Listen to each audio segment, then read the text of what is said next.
Paris, Madrid, or anywhere else you want to go. And pay a lot less guaranteed. Call the International Travel Department right now at Low Cost Airlines. 800-452-1075. 800-452-1075. That's 800-452-1075.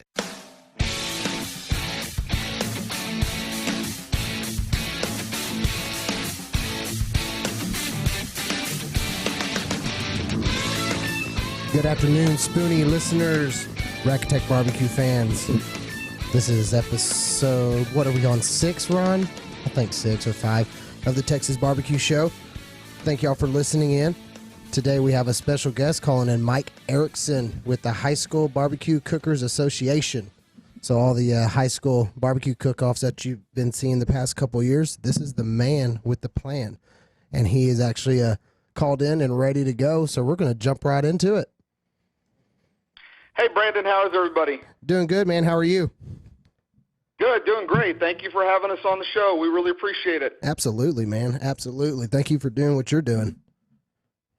Well, I always start off, and I want to thank basically all the farmers and ranchers in Texas, because if it wasn't for them and the ag teachers, we wouldn't have the barbecue that we get to cook, and thanking my Lord and Savior Jesus Christ, because I'll tell you, this thing has been a ride, and it's impacting a lot of kids and hopefully going to make a difference in their education and their learning, and also keeping that tradition of live fire cooking and barbecue alive in Texas. Absolutely, man. That is a good plan. So I sent you the preliminary questions. That way you're kind of in the know already. So basically, for everyone listening, this is live on Facebook. This is international internet radio, so anybody in the world can be listening to iHeartRadio app and the Spoony channel. So tell everybody, who you are, what organization you represent.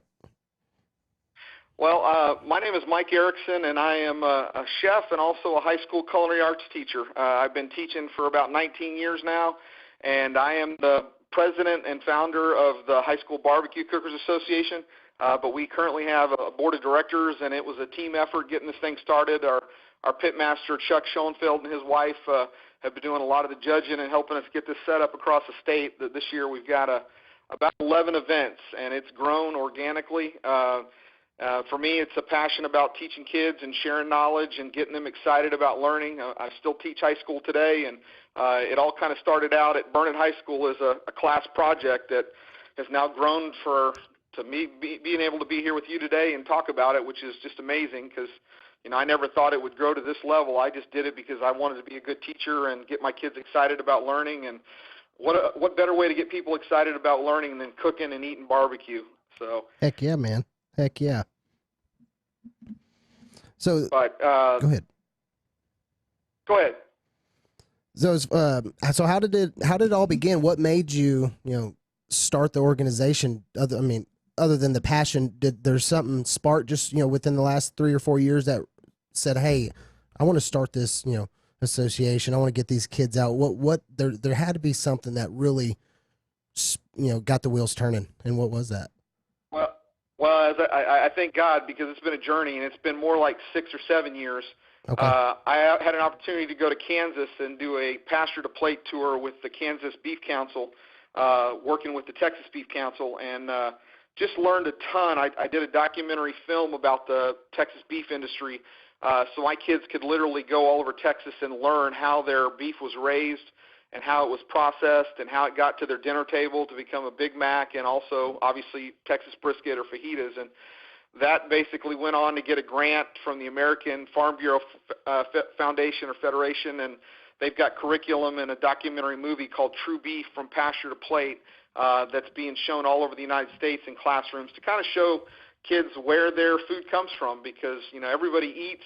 We wouldn't be alive if we didn't have the ranchers and farmers, but a lot of them don't understand the work and the passion and the capital and everything that goes into raising our food. And in this case, it led to brisket. We got to work with Aaron Franklin, go down to Franklin's, and he showed the kids literally every trick he had. He's a pretty amazing guy, and he kind of open book. And ironically, his master class just came out, and I feel like we had a master class with him, just getting to tour his restaurant and talking about his pits and how they designed them. And when I took this new job at this new high school, right across from my hallway, I've got about a $250,000 commercial kitchen that we learn and teach culinary arts inside. But the welding department is literally right across the hall, and they our welding teachers, Brandon Evans and Mr. Joe Van and Shane Wigington, are over there building furniture and constructing pits and making barbecue stuff. And I'm sitting there, and they're not cooking on them. At least I never saw them cook on them the first year I was there. And I was like, man, we got to get cooking on those. You guys are building these gorgeous pits, and you're teaching these kids a skill that they can go into the workforce and do welding for a living. But we should start a competition. And we started the competition at Burnett High School. It was called the State of Texas High School Barbecue Cook-Off. And basically, between the two of us, we started off with 7 teams the first year. And it was just a local event, putting our kids that had built their barbecue pits in class, letting them cook on it, and just kind of had an outdoor competition between all the students. And it was really cool. The first year, a team did it. They took an old 1940s tractor and turned it into a barbecue smoker, and it was like the coolest thing I'd ever seen. And I was like, man, this is not only was it fun, but the kids had fun, and they were excited, and they were asking a lot of questions. And then they started saying, hey, can we do this again next year? So we started to invite other schools and other places around in our area, and it grew, doubled in size. We went from 7 teams to 14 teams.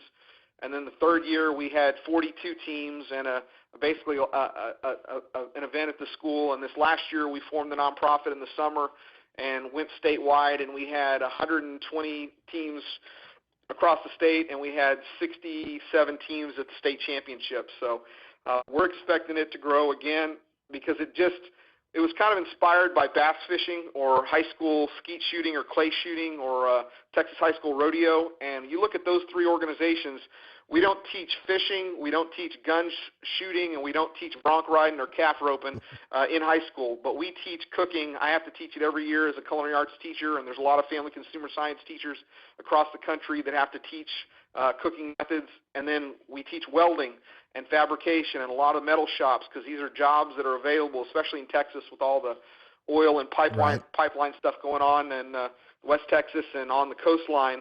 There's a huge need for welders, and being able to weld and learn how to weld and create something you can cook on and eat off of is a pretty cool thing. So, I mean, it was a lot of different factors that kind of just put it all together and made it make sense. And once we saw the kids out there learning and getting excited about it and wanting to do more of it and learn more and more schools getting involved, it just kind of grew. And this year we're hoping to have 200 teams across Texas. We've got a lot of new school districts. We've probably got about 15 or 20 new schools that are building their barbecue pits specifically for our competition to come and try it out and cook on them, and then hopefully win some prizes and some awards. Awesome, man. So, yeah, you got a good thing going. So when I met you at regionals, that was at the Mansfield Performing Arts Center. How many people go to regional? Because I know it was not as many as state, but not everyone came. Is there a certain reason there's only so many at regional and then state, or was it just because it's just now getting going? Well, it was partly because it was just getting going and we didn't know what to expect. But I think last year at Mansfield we had about 20 or 24 teams. This year we've got 11 regional sites across the state, and we're hoping to have about the same in each regional, and we're taking the top 10 teams from each regional. So we're expecting to have 100 teams at the state championship. And last year, basically a team came out of nowhere, and those guys were just amazing cooks. Teddy Edens, the ag teacher at Hudson FFA or Hudson High School, 2 young men from that school basically just tore it up and came in and won the whole thing and got to take an 8-foot trophy. Kingsford was our statewide sponsor, and Kingsford's going to be our sponsor this year. And in October, 10 of our teams are actually getting to go up to Dallas, Texas, and they'll be competing in a showcase with the World Food Championship. Mike McLeod, the CEO there, and their team is bringing the world food to Dallas, and they're putting up some prize money, $1,000 for the first place team, $500 for the second place team, and then $250 for the third place team, and T-shirts and all kinds of stuff. And I think their first day they're letting in first responders for free. Their second day they're letting in the military for free.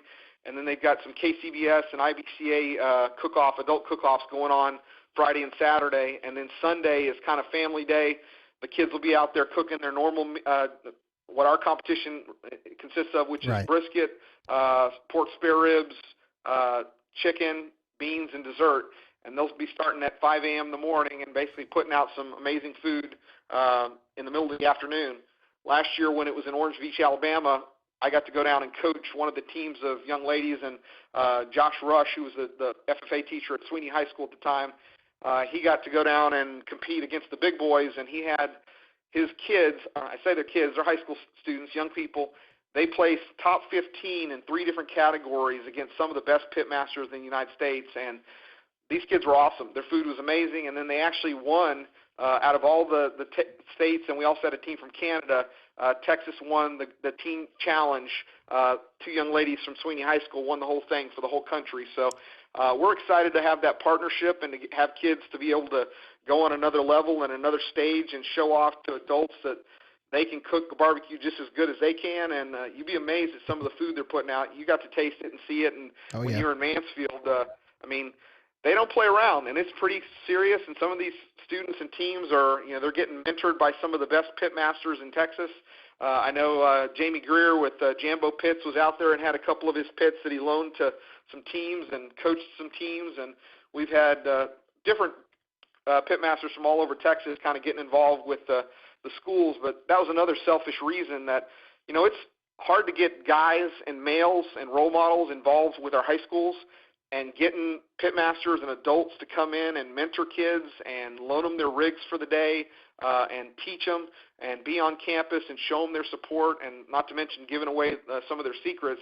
Right. It's a win-win for everybody, because then you're basically, we like to use the analogy of when Hurricane Katrina happened, the Cajun Navy, everybody was talking about the bass boats that went down to Houston to help everybody get to high ground, but nobody talked about all the barbecue guys that took their rigs down there and basically cooked weekend after weekend feeding people. And, one of the things that's a byproduct of this is now we have barbecue rigs and we have high school teams of kids all over the state that are learning the skill that if there's a natural disaster, if there's a need in their community, if there's a soup kitchen or something they can help out with, they can do a barbecue cook-off and sell pulled pork sandwiches or brisket sandwiches or go out and feed people and really serve their community. And we like to call it servant leadership, because they're learning not only how to be better men and women and cook barbecue and keep that tradition going on in Texas, but they're also learning how to serve and give back the skill that they've learned to their campus. And a lot of principals and school districts are investing in barbecue pits for their campus or their school district. We just got a brand new $14,000 rig it's Jambo style, and it's a pretty sweet competition pit, and it took us 3 years, but our local Burnett Rotary Club and Langley Homes and Nailhead Spur Welding and Fabrication all came together and chipped in, because I go to the bus yard, and normally you go there to check out vans or buses. I go there to check out a competition rig so that I can practice with my team, and then I go back and check it in, and they can use it on campus. So there's a lot of cool things that are happening around it that I think God has kind of just opened the door and teaching people about how to cook meat. And, obviously we don't use the word tailgating very much in high school barbecue, but we're preparing them for college, those students that go on to have a good tailgating experience. And then being able to prepare large meats is something that a lot of families today can really use, because you can stretch that dollar. For sure. The proteins are very nutritious, and they have a lot of different vitamins and minerals and proteins that they can get out of that, to where if you're cooking a whole tri-tip or a whole brisket or whatnot, you can save that and you can turn it into tacos or quesadillas or just a good old-fashioned meal. And it goes a long way. But, I see as a chef and a culinary arts teacher in high school that the art of cooking in general, not just barbecue, is dying, because families are working 2 jobs and they're not able to teach their kids that old tradition that grandmothers and grandfathers and parents used to pass on, that, this is a way for us to keep the tradition of Texas barbecue, and specifically brisket, alive for generations and generations in Texas. And hopefully it makes an impact in other industries, i.e. the barbecue industry and the meat industry and the welding and fabrication industry. A lot of our competitors are going on and getting jobs in the welding field. And I know our local Nailhead Spur hired a couple of people that were on teams last year and said they're just incredible workers. And they already had the passion for it, and now they're just going on and making it a career, which a lot of your listeners probably are, they either in adult competition world, or they're a caterer or a pit master, or they're working in a restaurant, or they open up a food truck a couple times a week. It's something that you can do a lot of stuff with, and it's definitely part of our culture and DNA here in Texas. Absolutely. That the pork butt, pulled pork, that's the number one protein that goes far for sure. Oh yeah, and You're talking about it's tacos. inexpensive. It's a quality protein, and the boys at Hudson ISD, I think they cooked like 300 pork butts last year. They got volunteered or voluntold, and it's funny. A lot of these teams are getting sponsored by local organizations in the community and saying, "Hey, look, I'll buy all the meat. You just cook it for me, and then you can deliver half of it or whatever to our office or feed our crew." And it's a win-win because the teams and the schools don't have to pay for the protein. Right. They get to cook and practice, and then the community gets the benefits of it. So there's a lot of ways this ties into. And I mean, one of the best teams of the whole year, or there actually was two, was Goldthwaite High School, the Screaming Eagles, and then the Lipen Indians. And those guys had to go before their school board and present that they wanted to start this barbecue club in their community on campus. And the school board gave them some money, and then they had to come back and report after they competed what it was like and the whole experience. And the young people ended up getting second in their regional in Fort Worth and beating out some pretty good teams. And the next cook-off we saw them at, they had brand new tents with their names on it. They had sponsors. Their school board had said, "Hey, you're officially get to start a barbecue club on campus," and it just kind of grew. And this year we've got a lot of school districts that are going to have 2 and 3 teams, and a lot of them are building their own pits. And I think it's here to stay. And the cool thing is, what happens next is how do we keep it going, and how do we have enough judges, and how do we grow it? And we really want to get more adults involved working with our kids. Oh, absolutely. Now, did Goldthwaite at regional, were they already before the board, and then they were going to go take that regional competition and show them? Because I know they won a couple places that day when I was there. Oh, they were on fire last year. Goldthwaite, I think they won second in one regional, and they might have won a grand champion in one. I can't remember, but they won. They were in the top 5 just about everywhere they went. Nice. And I know they won grand champion steak in Lubbock at Texas Tech. Red Raider Meats put on an event up there, and it was awesome. And the kids got to learn about whole animal butchery and break down some meat and make sausage and kind of tour Texas Tech campus. And we've been looking at, there's so many meat science programs in Texas at some of the ag schools, how we could tie that in, because there's a lot of jobs out there in the ag world that revolve around meat production that people don't really realize exist. And I always talk, I've got a teenager right now, it's a sophomore in high school, and I'm just sitting there as a dad going, how do kids figure out what they want to do when they have no clue? And it a lot of times is luck. I mean, a lot of kids, I was talking to somebody that goes to Texas A&M and wanted to go to their veterinary school, and they get there and they don't realize that some of the top kids in the state and out of state, valedictorians and just the cream of the crop, are getting into that Texas A&M vet school, and they all of a sudden don't know what they want to do with their lives. So being able to give kids options and showing them that there's all these other careers and areas out there. I mean, welding right now is one of the hottest jobs out there because you don't have to go to a 4-year degree, and you can get out of college and be debt-free and have a skill and go out and work for a company and build your own barbecue pit. It's funny, a lot of welders are competition cooks, which is just kind of ironic because they're out there tweaking their barbecue pits and building new rigs, and while they're doing their full-time job, working somewhere else, and they just love hanging out with their buddies and going and cooking some good food. Oh, for sure. So with your vision of all the welding, all these different careers that we're talking about, how we can get these kids in line with something, are you saying these are things that right out of high school they could end up going into a career versus getting themselves into debt by going to college? Is that what you were basically saying? Which it sounds about right to me. Well, it gives them options because you don't have to go to college to be a chef or go work in a restaurant. You don't have to go to college. You could go and do an apprenticeship with a welding fabrication company and save yourself some money, although I know a lot of them would prefer you go to at least a 1 or 2 year trade school and kind of practice your welding. But it allows you to keep the debt down and gives you opportunities, especially for those young people that don't know what they want to do. They may get out of school and go, hey, maybe I'll go work at a barbecue restaurant. Maybe I'll go and try out cooking in a food truck or working for a pit master and learning that art, because we've got some amazing pit masters and barbecue places around Texas. But the average age of some of those people, they're getting ready to retire and they're getting out of the game, and we need the next generation to come in and become the Tootsies and the Aaron Franklins and all these pit masters that are eventually going to just not be able to do it anymore. And right. ironically, we're hoping, I just spoke to Tootsie last week, we're hoping that she's going to be our keynote speaker this year at the conference. Last year we had Stephen Reichlin, the author, and he had a book called The Brisket Chronicles that had just come out, was our speaker. And then we had Wayne Mueller was the first year we ever did it. And then Hall of Famer Arnie Segovia came out the second year and spoke to the kids, and just gives them an inspiring message. Not only are these folks passionate about barbecue, but they're great role models, and they have a great message to share with young kids today about, just hearing other people's stories and how they got into the careers that they did, because a lot of barbecue people got into it by accident, or they were born into it. Their family did it, so they were the next generation of doing it. But we just want to get them excited about learning, and this is one way that when you talk about barbecue, adults get excited about learning, parents get excited about learning, and that gets kids excited about learning, because kids are going, hey, my grandfather, my mom, or my dad are excited that I'm going to be on the barbecue team, and they're proud. And I mean, probably, I don't know the exact number, but I'd say at least 50% of our kids last year had never been on a team of any kind in their career or their high school time.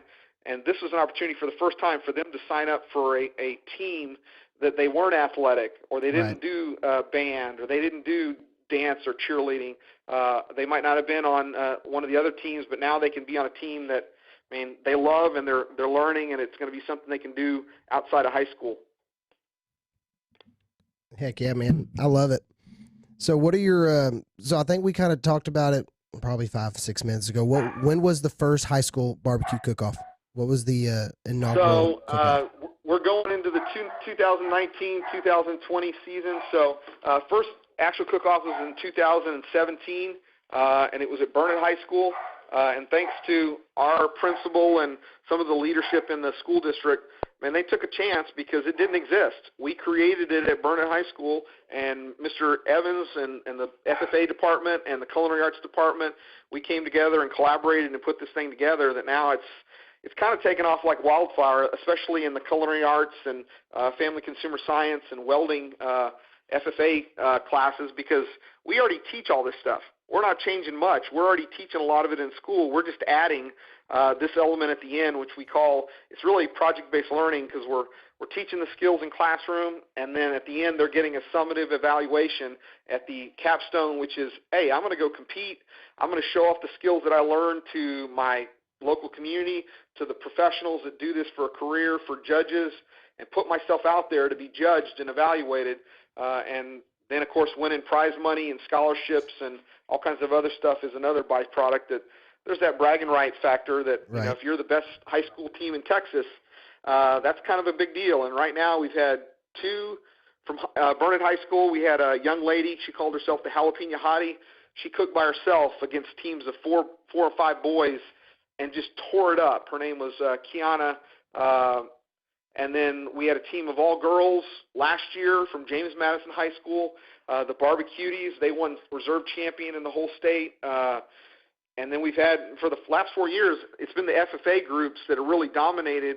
And believe it or not, the women are, I think, leading the charge right now on cooking the guys under the table, which is, another bragging right. Not only do you win a big trophy and you win for your high school, but you're going around looking at all the guys and going, hey, don't tell me girls can't cook barbecue, because there's some girls like Jess Pryles in Texas and Tootsie and other ones that would argue they'll put their barbecue up against anybody any day. So it's another thing about barbecue that's amazing is it's democratic. Oh, yeah. You don't have to be rich. You don't have to be, have a fancy rig. You don't have to be, anybody can do it. And it's also, you don't have to have fancy equipment. And a lot of these teams may show up with borrowed competition rigs, and we'll see the team over there working on the old rusty, beat-up offset smoker or the ugly drum hit and place higher than they will. So you don't have to spend a lot of money on it. Barbecue is an art, and you can do it with a lot of different tools and equipment. And that's another cool thing, is just to see what the teams bring and what they're cooking on and how they're cooking, and just learning and going through it. And the barbecue community is a huge family, and these kids are learning to be a part of that and come together and meet friends and meet people from other places that they have in common. And then they take it to a whole other level with social media. I just learned what TikTok was, a new app that's out for a lot of these teenagers, because I've got a teenage daughter and I want to know what they're on. But, they're doing stuff on TikTok having to do with barbecue, which is just hilarious to me, because they're taking it out there and they have the same passion that adults have for it. They want to win. They want to put out good food. They want to prepare something that they're proud of to be able to give and feed somebody. And it's something that just, as a teacher, as an educator, that's the light that really our tagline is start a fire burning in a student's heart. Right. We want to start that fire burning not only about barbecue, Mike, but it's about taking us getting to them a break. excited about being in school. It's taking us to a break. Give me about 2 minutes. We got 2 more questions, okay? Follow Chef Patrick Mosier on Twitter @FoodBizPro. Dr. Ken Brown here, host of Gut Check Project with my co-host Eric Rieger. Eric, we've been seeing Mojo guys over there and over here at Spoony talk about Atrantil for bloating. I've seen in my practice that Atrantil is a whole lot more than just a bloating product. Yes, it does a whole lot more than just fix bloating because of the polyphenols that you find in Atrantil. You're exactly right. The polyphenols are those molecules that we find in the Mediterranean diet. It makes vegetables and fruits very colorful. What are some of the things that these polyphenols do, Eric? These polyphenols can actually stop inflammation. They can help you have more energy. They can help you with anti-aging. And polyphenols are great for athletes. It sounds like it's going to help a whole lot more people than just bloating. Tell me how everybody should be taking Atrantil. If you want to dose Atrantil, it's 2 capsules 3 times a day, basically with your meals. But if you aren't bloated and you just want that polyphenol intake every day, 2 to 3 capsules a day will work for you. Go to lovemytummy.com/Spoony. Never Forgotten Apparel is more than just a premium women's and men's clothing line. It's a movement to remind us to wear American-made and serve those who serve us. Our heroes. Never Forgotten Apparel gives 20% of their total sales to nonprofits that support homeless veterans and off-duty firefighters, and 50% to individual veterans and firefighters in need nationwide. Check out neverforgottenapparel.com and get 15% off your purchase. Are you tired of high cable TV rates? Sign up for Dish today and get a $500 bonus offer while supplies last. Plus, lock in your price for 2 years guaranteed. Call All American Dish, your Dish authorized retailer now. 800-570-6630. 800-570-6630. That's 800-570-6630. Offers require credit qualification, 24-month commitment, early termination fee, and e-auto pay. Restrictions apply. Call for details. And we're back, guys. Texas Barbecue Show here. Pitmaster and Chef Brandon Anderson with Mike Erickson of High School Barbecue Cookers Association is on the line with us still. Mike, you still there? Yeah, how's everybody? Doing good. So I think we're getting to the last couple of questions, maybe just one. So let's see. Actually, I had one. So I know in Mansfield, the ag team is raising chickens, and then you're processing them for the half chickens for competition. Is there something going on between High School Barbecue Cookers Association and the ag teams across all of the ISDs in Texas as far as raising chickens and then using them for the competitions or some kind of learning deal with those? Is that just Mansfield? Well, that was something that really that we've had all sorts of things bubble up from this. And Mansfield was the first school in the state that they literally had their FFA and ag department raising the chickens that they were going to process that we actually used in the competition up there in the regionals. And They had eventually offered to do it for state.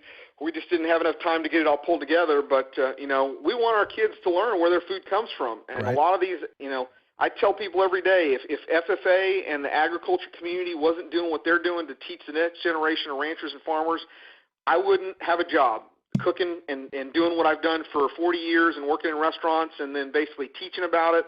And then just the human being able to eat food every day and being grateful that we can go to the grocery store and get brisket and get pork butt and get all this stuff that they're producing. That, if we don't have those programs teaching the next generation where their food comes from and how to raise it, we're going to be in some big-time trouble, and that's a whole other subject. But before I get too far off, I want to thank our sponsors, Kingsford Charcoal and the Texas Beef Council and Nailhead Spur Welding and Fabrication, and then Roberts CNC. They've been huge supporters of our programs and our kids, and we're trying to get more companies involved to support these events because it's a win-win for all communities. We're raising young people that are going to be productive citizens. As a pitmaster and a competition cook, Brendan, that the amount of work that goes into to doing a competition, the time management, the planning.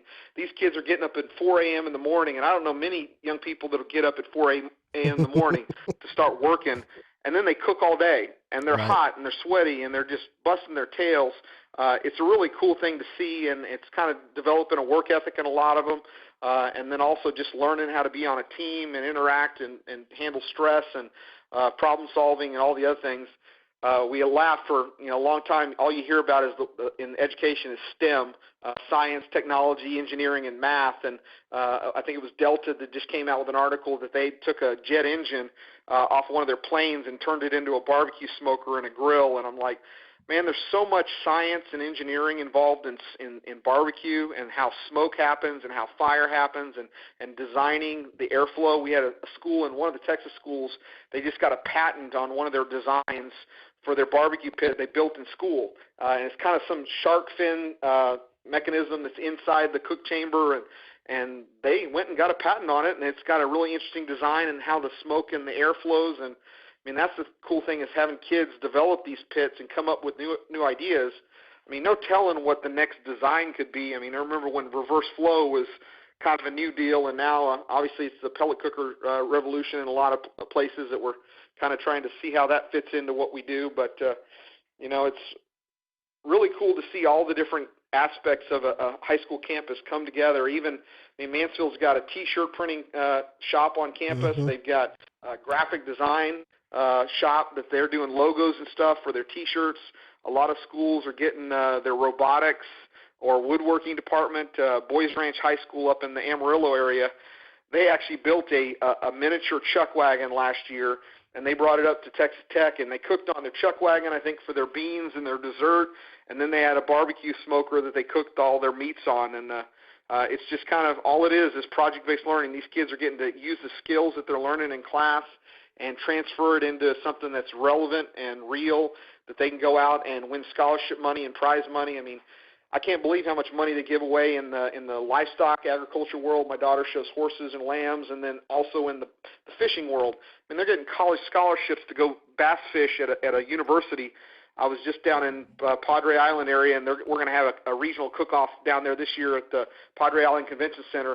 And they had a deep sea fishing contest, and they actually had polygraph tests when the people are coming off the water to polygraph what kind of fish they had. And I was like, we might have to start having polygraph tests for our barbecue cook-off, making sure everybody's being honest and fair. But the only one big difference in our cook-off is a lot of people kind of panic when they hear that the kids are not cooking overnight and they're not cooking starting the next day. Well, we don't cook low and slow.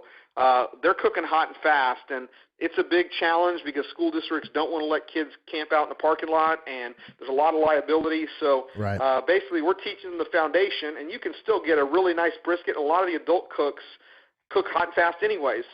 Get a brisket started at 5 or 6 a.m. and be done by 3 o'clock and put out an incredible product.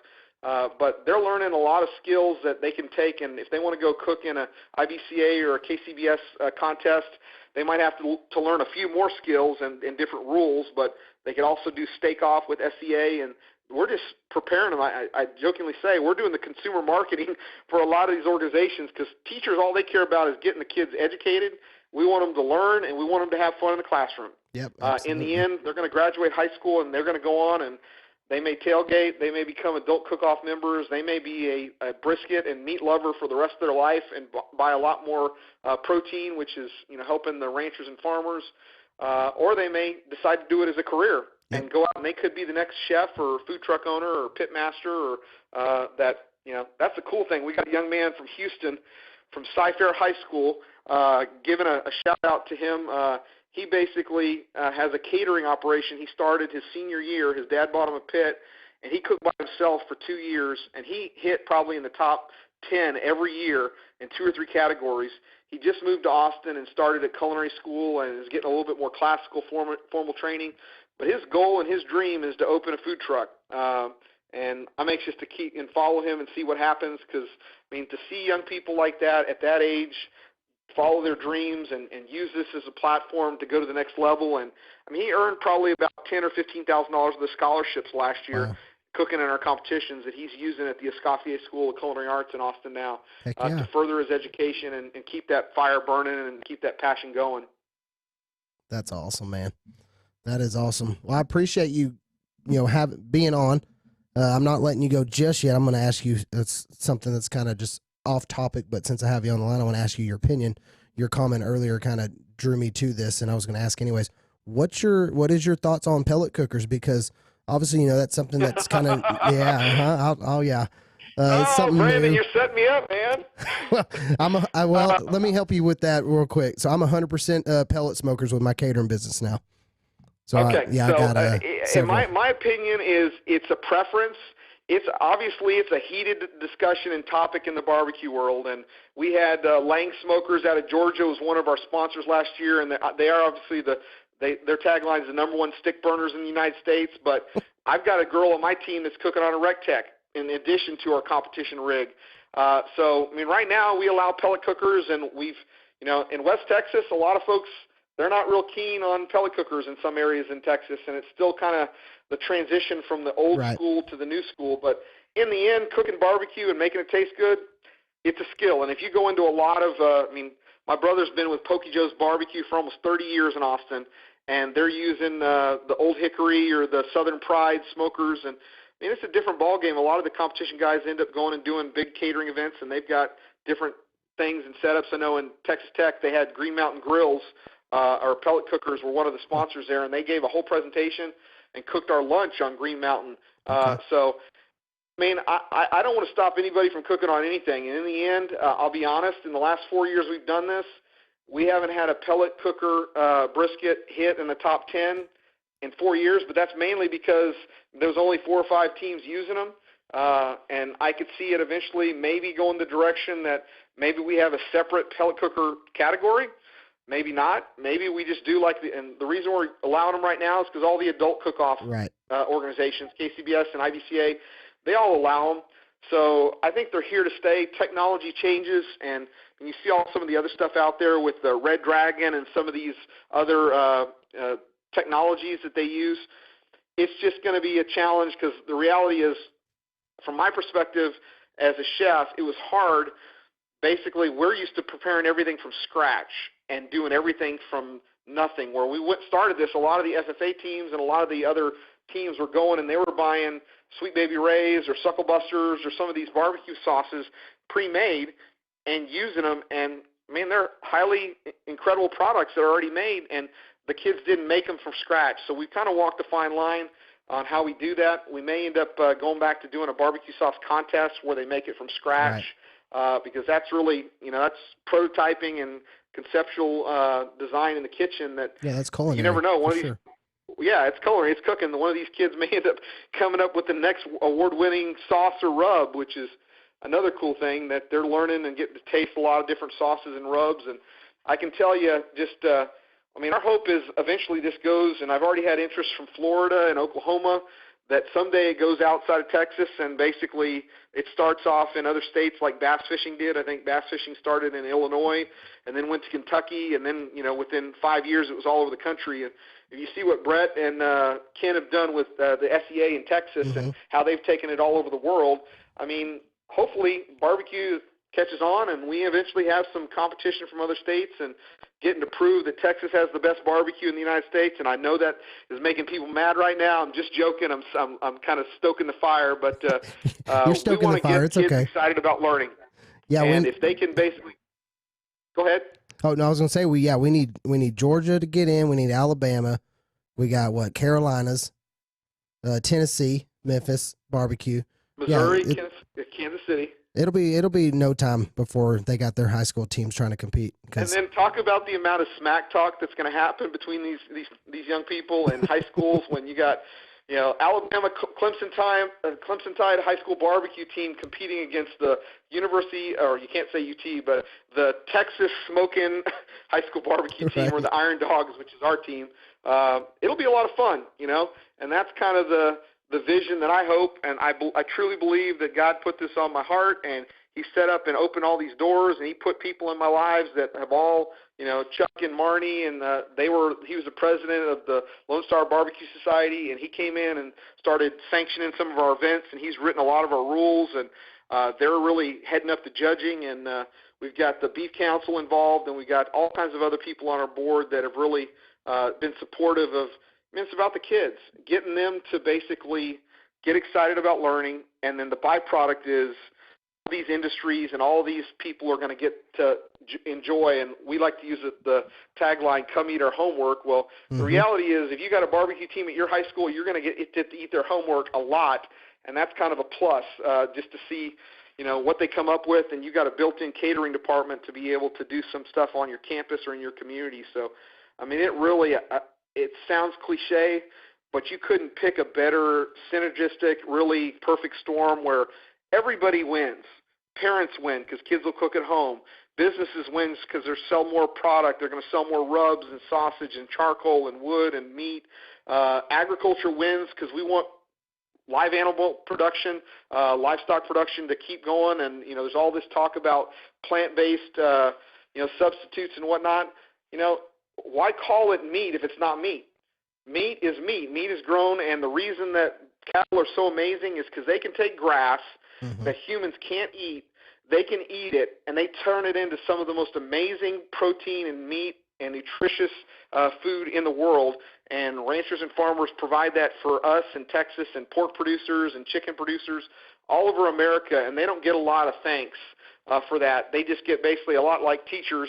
They get, well, that's just your job. But the reality is if they didn't do their job, and if teachers didn't do their job, we wouldn't have any other industries out there if we didn't have a teacher in our life helping us to get through high school and some of us college to be able to become the professionals in whatever industry you're in.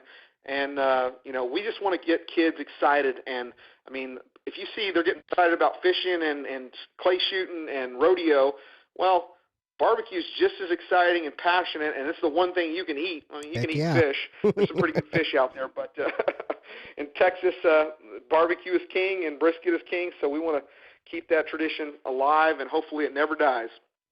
Absolutely. Education is key, and that's what y'all are doing. Well, I love it, man. I love what y'all are doing. I can't wait to see what happens here in Mansfield coming soon. I think I talked to Robertson over there to try to see, how I could help them. I didn't know. I think they were wanting other high schools other than Ben Barber to have a team, but I think at this time it's just Ben Barber is going to be the only ones with the cook-off team for the barbecue. So, because we got 5 high schools. Yeah, I was going to say this year may not get it done, but next year we might have a top 10, most likely to, like college football, where here's the top 10 high schools to watch in the state of Texas for, right now, Spoony High School is always strong. Hudson, FFA, those guys are coming back, and they're both juniors, so they're not going to give up their title too easily. And James Madison is hosting a regional down in San Antonio area, and they had 2 teams that won grand champion last year at 2 different events. And I know Lane and his FFA program, they are hungry. And then Central Texas, it's going to be a brawl. We've got Hendrickson High School and Lanier High School and Round Rock High School and Pflugerville High School and Burnett High School all getting teams together. And we've got Llano High School right down, or Lampasas High School right down the road that, it's really like Friday Night Lights. Football season has started, but there's already barbecue teams practicing, and a lot of them are practicing and serving their food at football games. Nice. That's awesome. Well, what my one comment, don't segregate the pellet smokers into an individual deal. Keep everything the same. Well, and I'm sure that my email box is going to be blowing up, or and it's one of those things where we've had the barbecue world, and who knew that barbecue could be as political and heated as it is? But it's a passionate group of people that every time stuff like this comes up, we're just like, look, we've got a board of directors, and we're listening to what the teachers want and the school districts want, and sometimes it may not align with what the adults want or what the industry wants. Right. But at the end of the day, we've got to do what's best for high schools and teachers and kids, because our focus is about education. For 4 years, we're teaching them and mentoring them and letting them have fun, and then when they graduate high school, they can go off and use their new skill any way they want. But someone jokingly said, are we trying to become the UIL of barbecue? And I was like, why not? Hey, that's not a bad idea. because UIL is managed by the University of Texas Department of Diversity and something. I was like, we need to find some way to get barbecue sanctioned and someone to manage it, so where, because we got a lot of high schools in Texas.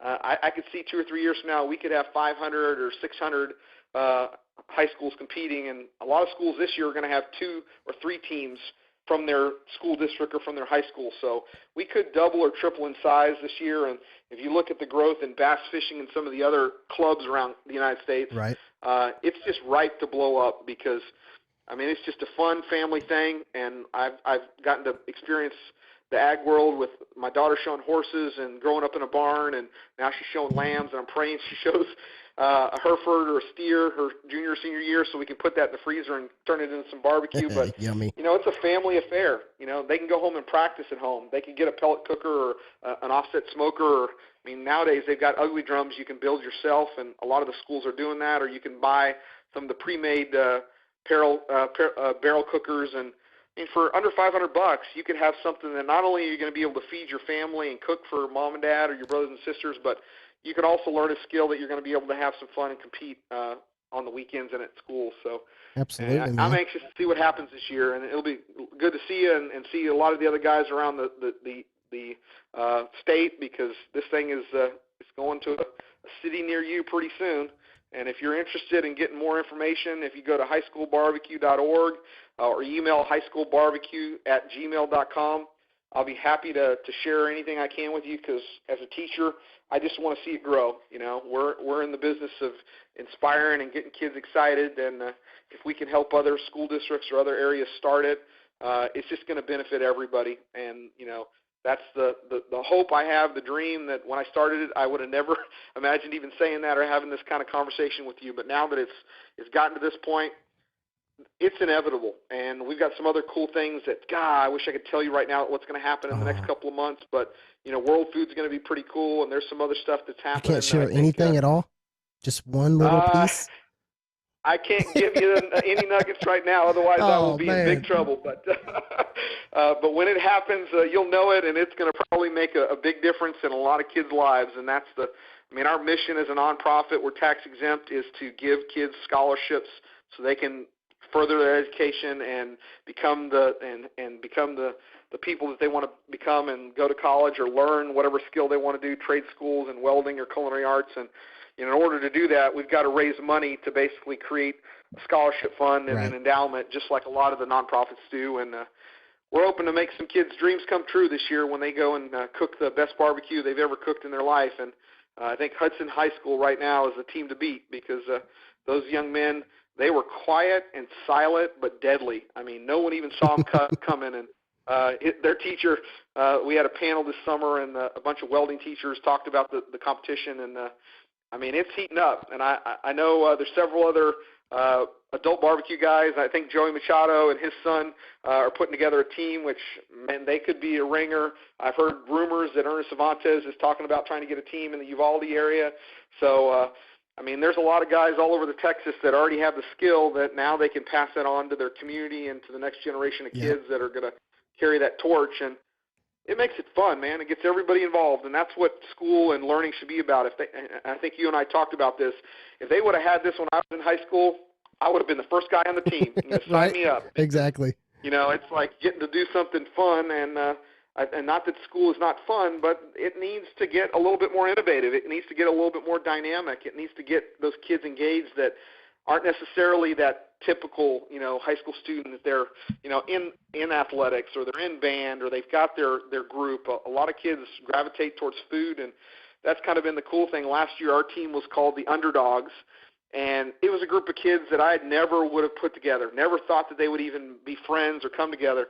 And by the end of the season, they were incredible friends, and they learned together, and they won quite a bit. They won the grand champion in Belton, and they ended up coming 11th in the state. And I guess the worst thing that happened last year, which was the worst and best thing in my life probably, my daughter was on the FFA team, and she got grand champion chicken for the whole state. And talk about having to hear that for the rest of my life as a chef, getting beat by your own daughter. The first time she ever, well, it's actually second time she ever cooked chicken. and she nailed it and hit a home run. So we've got a little bit of smack talk happening in our family right now that I've got to redeem myself, and our team has to beat Burnett FFA so we can hold our heads high this year and not have to give up that trophy. But, man, it's been a blessing for me as a family to see my dad or my daughter get excited about learning how to cook and learning how to do barbecue because we can do it together. And now I know a lot of dads out there that are getting to cook with their kids. Looks like you're needed. Or sounds like it.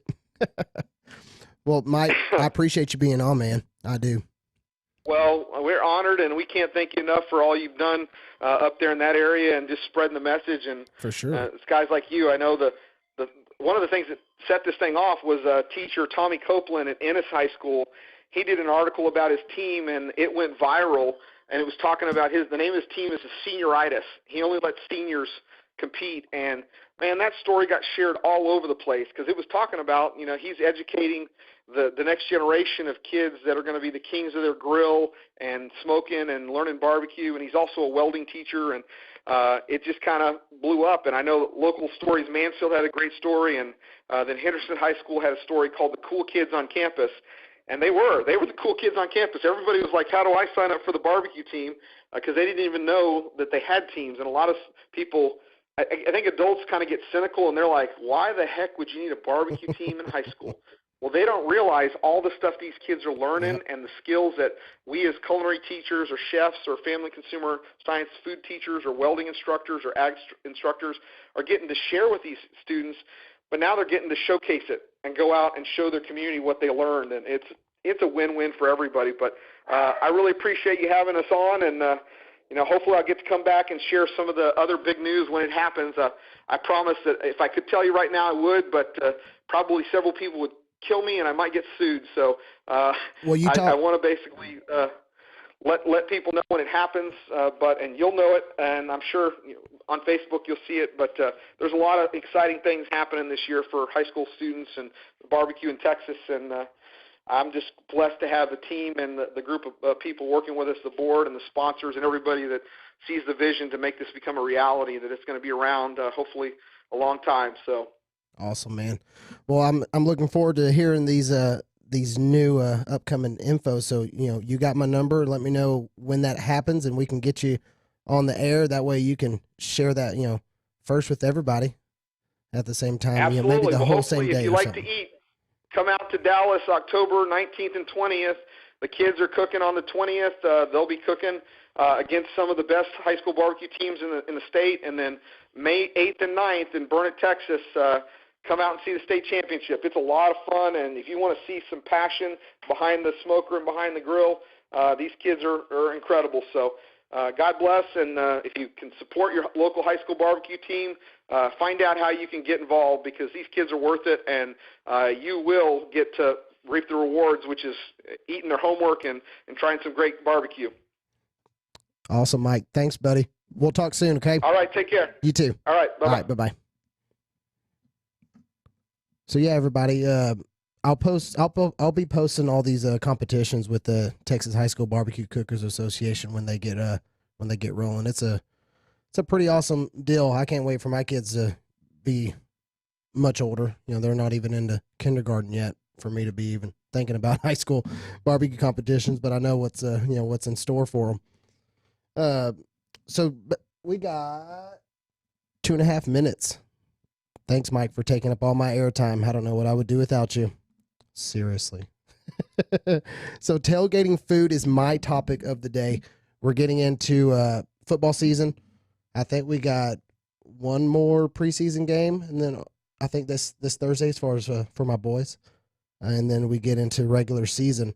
So tailgating is amongst us, and starting this Thursday for my tutorial Thursdays, we're doing I've already done it.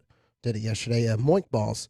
So good little quick tailgating food, which is, moo and oink in one. So it's a beef meatball wrapped with bacon, tossed in sauce at the end. Pretty simple, nothing too crazy. So that is the tailgating food for tutorial Thursday. And some other ones that I listed on here is that we could discuss is, chicken wings with the Bloody Mary sauce. I'll have that tutorial Thursday coming out. So I guess when I post my video on Thursday, I will have on the intro of the video, it's tailgate series. That way we can do everything tailgating through at least October. So we'll do chicken wings with Bloody Mary sauce, baked jalapeno poppers, cheesy bacon bombs, which is a croissant squares wrapped around a cheese, a cheese stick, and then wrapped in bacon, as well as a cheese stuffed bacon wrapped hot dogs. So those will be basically a sausage patty flattened out with a cheese stick in the middle, wrapped up in the shape of a hot dog and then wrapped in bacon. So all these fun little tailgating foods is what we're gonna go over here soon. If anybody wants to, we ain't got enough time to call in. Ron, what you got for me, Ron? You not gonna talk? What about Paul? Is Paul still in there? I haven't met Paul, but I know him. You want to talk about food real quick? We got 30 seconds. He's like, that ain't enough time, bro. I mean, I love food, but that's about it for 30 seconds. What's your favorite tailgating food? Tailgating food? Yep. Oh, all barbecue. Any ribs, anything like that. I mean, it depends on the tailgate. We got a 6-hour tailgate. What we cooking? Oh, that's too much. That's ribs for sure. Oh, ribs for sure. We got some bratwurst. We've got some good, nice burgers with some cheese in it, in the burgers, little cubes of cheese in the burgers. There you go. Yep. Some good stuff. So we're going to make some brisket burgers then if we're grinding our own meat. Yeah. Okay. I got you. Thank y'all for listening. Episode, 5, maybe 6. We'll see you next Tuesday, 2 to 3 Central Time under Spoony Radio. Love you guys. Bye.